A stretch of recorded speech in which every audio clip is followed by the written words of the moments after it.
नमस्कार दोस्तों, नवरात्रि के दूसरे दिन माता के दूसरे स्वरूप माँ ब्रह्मचारिणी की पूजा अर्चना की जाती है।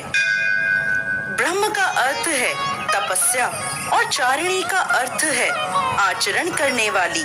इस अनुसार ब्रह्मचारिणी का अर्थ हुआ तप का आचरण करने वाली। माता ब्रह्मचारिणी ने भगवान शंकर को पति के रूप में प्राप्त करने के लिए घोर तपस्या करी थी। इस तपस्या के कारण माता को तपस्चारिणी ब्रह्मचारिणी नामों से जाना गया।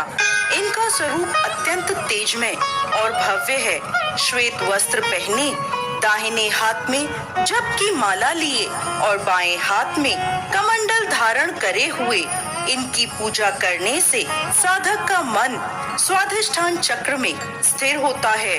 अपने पिता दक्ष प्रजापति द्वारा किए गए भोलेनाथ के अपमान से क्रोध में आकर योगाग्नि में भस्म होने के बाद माता सती ने पर्वतराज हिमालय के घर पुत्री के रूप में जन्म लिया।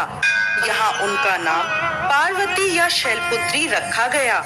जब पार्वती बड़ी हुई, ब्रह्मा जी के मानस पुत्र देवर्षि नारद ने उन्हें दर्शन दिए और उन्होंने पार्वती जी को बताया कि यदि वह तपस्या की राह पर चले तो अपने पूर्व जन्म के पति भगवान भोलेनाथ को वो पति के रूप में प्राप्त कर सकती हैं। नारद मुनि के उपदेशानुसार भोलेनाथ को पति के रूप में प्राप्त करने के लिए पार्वती जी ने घोर तपस्या करी। उन्होंने 1000 सालों तक केवल फल और फूल खाकर तपस्या करी। फिर 100 सालों तक केवल साग खाया। कठोर तप करते हुए माता ने खुले आकाश के नीचे बारिश, धूप और ठंड के भयानक कष्ट सहे। इतनी कठोर तपस्या करने के बाद 3000 सालों तक धरती पर गिरे हुए बील पत्रों को खाकर भोलेनाथ की पूजा अर्चना करी। फिर कुछ समय बाद उन्होंने वह बील पत्र खाना भी बंद कर दिया। इसके बाद हजारों सालों तक उन्होंने बिना कुछ खाए पिए कठोर तप किया। इस तपस्या के कारण देवी का शरीर दुबला पतला और शीर्ण हो गया।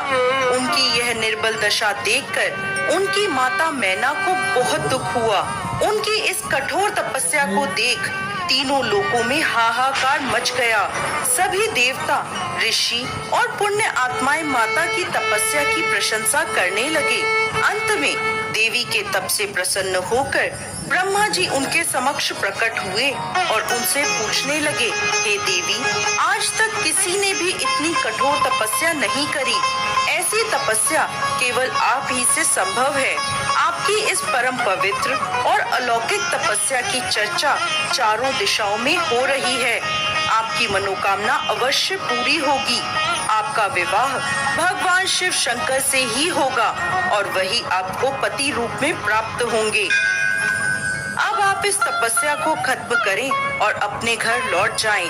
आपके पिता आपको लेने आ रहे हैं।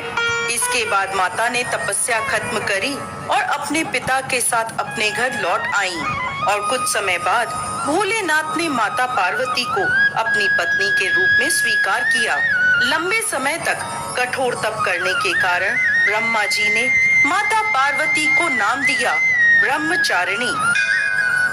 इस दिन विधि विधान से माँ ब्रह्मचारिणी की पूजा अर्चना करने से सभी मनोकामनाएं पूरी होती हैं और विशेष फल की प्राप्ति होती है।